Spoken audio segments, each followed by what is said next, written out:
دو قومی نظریہ اور سر سید احمد خان۔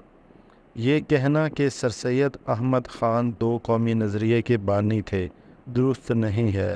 دو قومی نظریہ پہلے سے موجود تھا، البتہ یہ ضرور تھا کہ دور غلامی میں انہوں نے پہلی مرتبہ اس کا اظہار کیا۔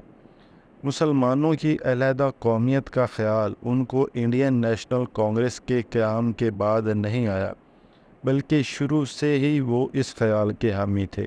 رسالہ اسباب بغاوت ہند میں انہوں نے ہندوؤں اور مسلمانوں کو دو قومیں کہا۔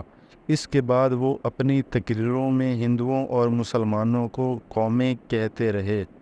28 دسمبر 1878 کو انہوں نے ایک تقریر میں کہا، انگلینڈ اور اسکاٹ لینڈ دو مختلف قومیں تھیں، بڑی بڑی لڑائیاں ان میں ہوئیں، لیکن وہ زمانہ جاتا رہا۔ اب کوئی نہیں کہہ سکتا کہ انگلینڈ اور اسکاٹ لینڈ کے رہنے والے ایک قوم نہیں ہیں، مگر ہمارے ملک کی حالت یہ نہیں ہے۔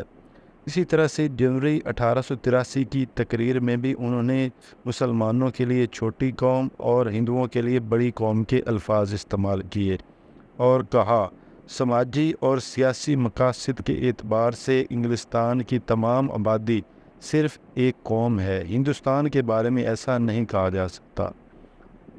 اسی طرح سے تحریک علی گڑھ کے ایک ممتاز رکن اور سر سید احمد خان کے ساتھی ڈپٹی نذیر احمد نے 15 اکتوبر 1888 کو ٹاؤن ہال دہلی میں تقریر کرتے ہوئے کہا کہ ایک اسکول کا بچہ جس کو ہندوستان کے جغرافیے اور تاریخ سے تھوڑی سی بھی واقفیت ہے، ہندوستان کے نام کے ساتھ نیشنل کا لفظ سن کر کان کھڑے کرے گا۔ تمام روئے زمین پر ہندوستان جیسا کوئی اور ملک نہیں جس میں اس کثرت سے مختلف عقیدے والی قومیں ایک ساتھ آباد ہوں۔